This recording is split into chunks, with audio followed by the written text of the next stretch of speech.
Good morning, everybody. This is Dr. T.S.RAVI Kiran. Today, I'm going to explain about the data inconsistency. So, here I have three files. The first file is student with the attribute register number, student name, date of birth, father name. The registered number is 1, student name is T. Srinivasa Kiran, date of birth is 15/08/1975, father name is Ramarao. So, in second file,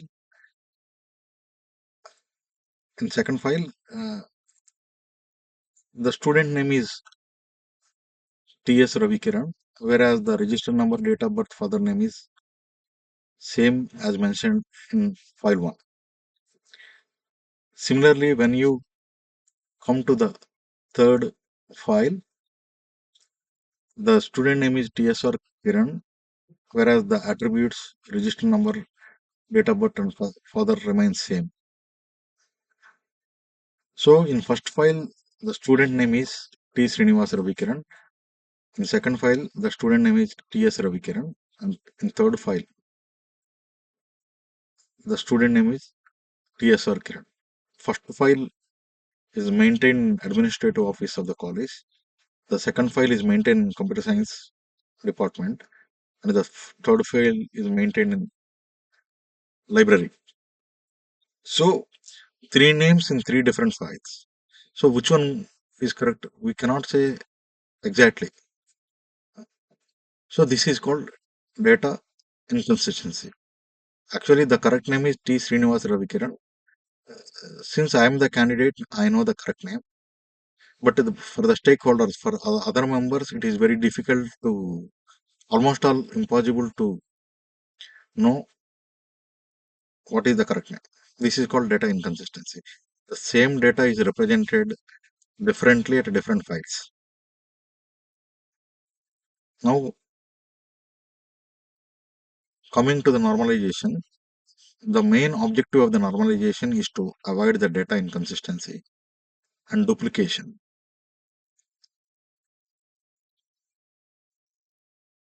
So, here I have a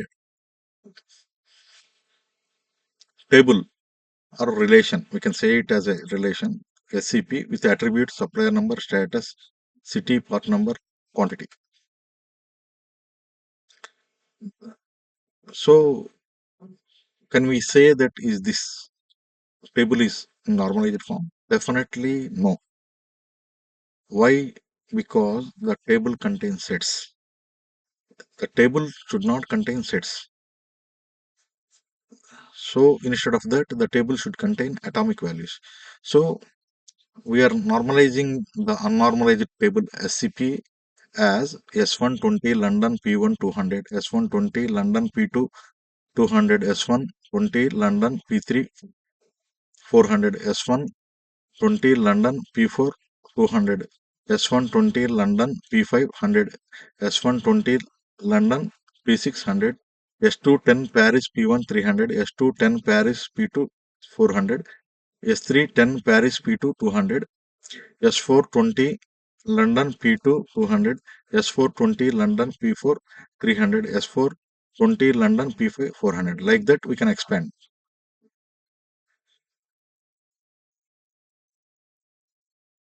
Like that, we can expand. So now the table contains atomic value instead of the sets.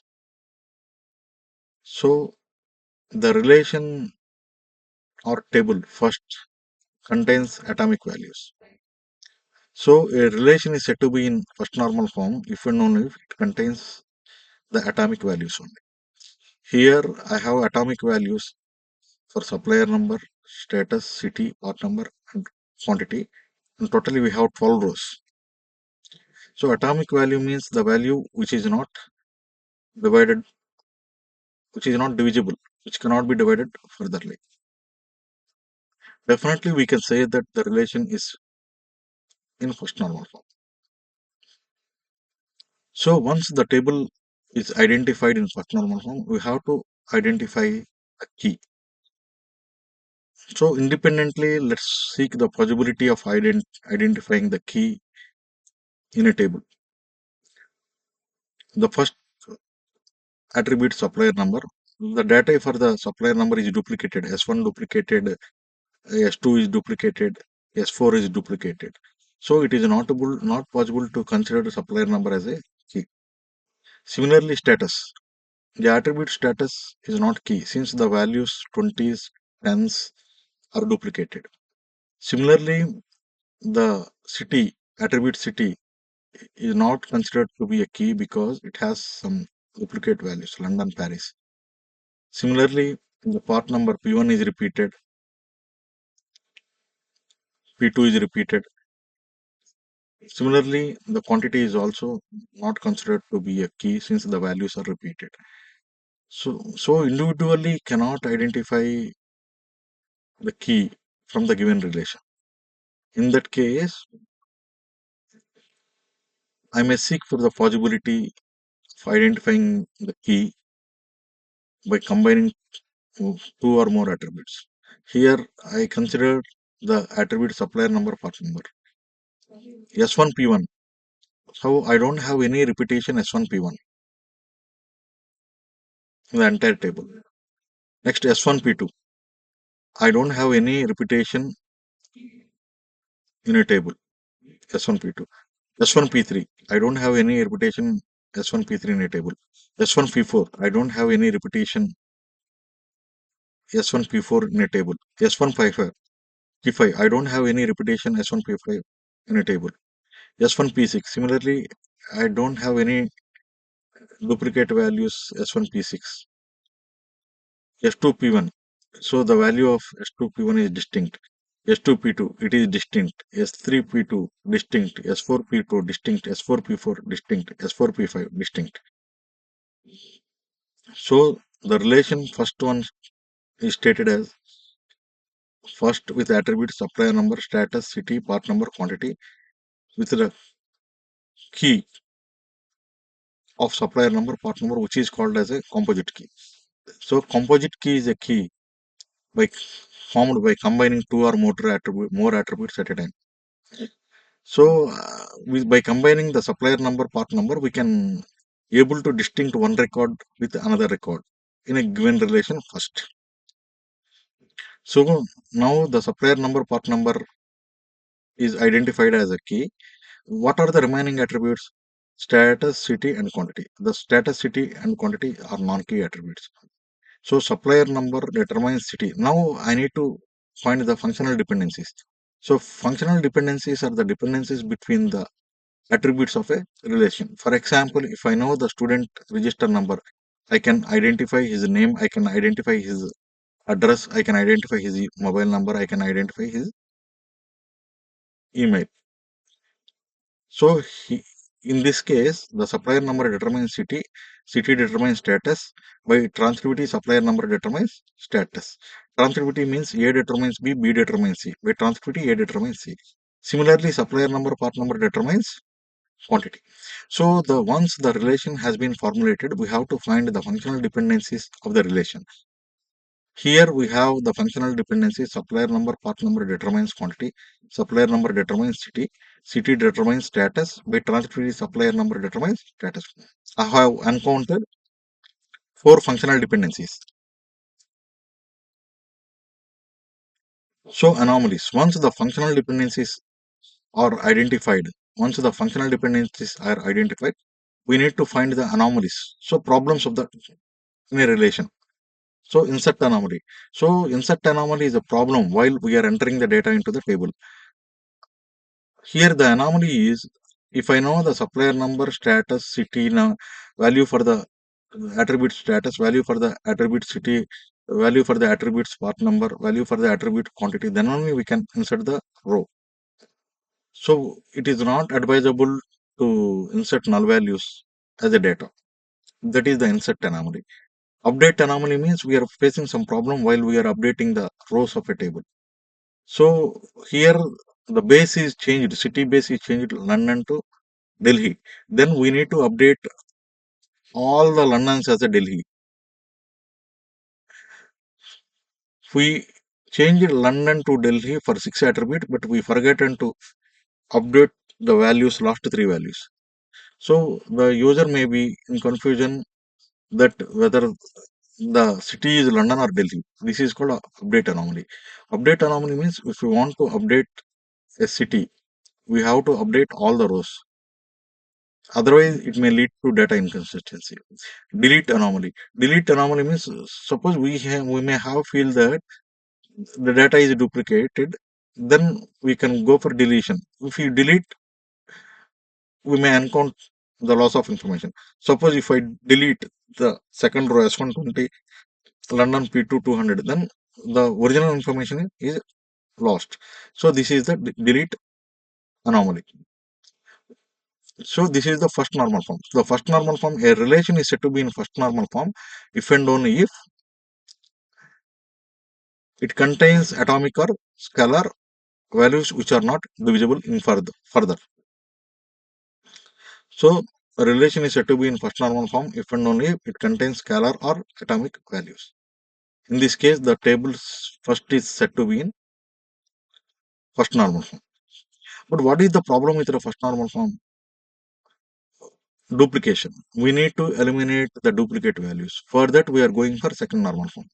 In second normal form, we are projecting the tables supply first as supplier status city, and the second table is supplier number, part number, quantity.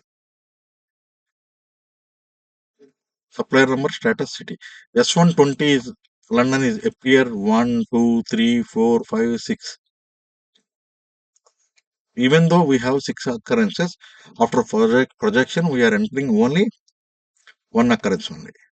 Similarly, S2, 10, we have 2 occurrences. S2, 10, Paris, we have 2 occurrences, but we have to consider only one when we are going for projection. Similarly, S3, 10, Paris.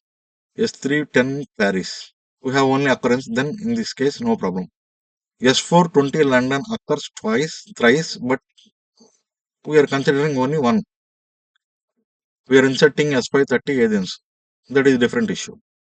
So the relation first is projected as the table second, and another table is supplier number, part number, quantity.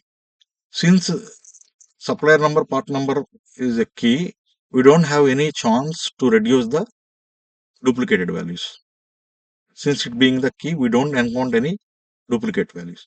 So first of all, let's consider the relation second.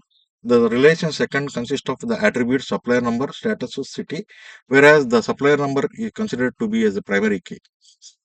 So once the table is formulated, we have to find the key. The key is also identified. Then we have to find out the functional dependencies. Supplier number determines city, city determines status. So one person is doing his business in city, whereas the name of the city is mentioned with the status, some constant value. So supplier number determines city is functional dependency 1. City determines status FD2. By transitivity, supplier number determines status. So totally we have 3 functional dependencies in a relation second.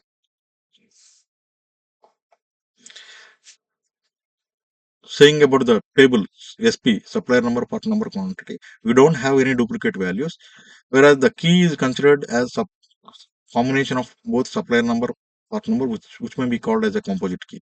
So the functional dependencies are supplier number, part number determine city. So when a table is set here in the table second, supplier number is the key attribute, status and city are the non-attributes, non-key attributes. So the non-key attributes depends upon the primary key. That is called the second normal form.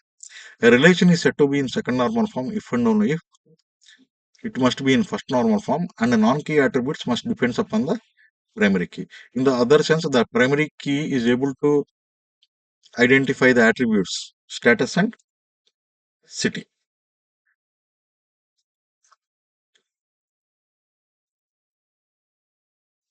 Here supplier number, part number determines quantity is the another FD. So supplier number, part number is the key and quantity is the non-key. So non-key attributes must depends upon the key attributes. So this is about the second normal form. A relation is said to be in second normal form. A relation is said to be in second normal form. First of all, it must be in first normal form, and every non-key attributes is irreducibly depends upon the primary key. So earlier we have insert anomaly, update anomaly, delete anomaly. So insert anomaly. Suppose if you consider the table SP, we need to enter values for supplier number, part number, and quantity. Null values are not suggested. If you have supplier number, part number, and quantity, then only the insertion is possible. Deletion means if we delete a particular row or group of rows, we may lose our very crucial information. If we update the rows, then go for entire updation. These are all the anomalies exist like in first normal form. So now I'm concluding both first normal forms and second normal forms.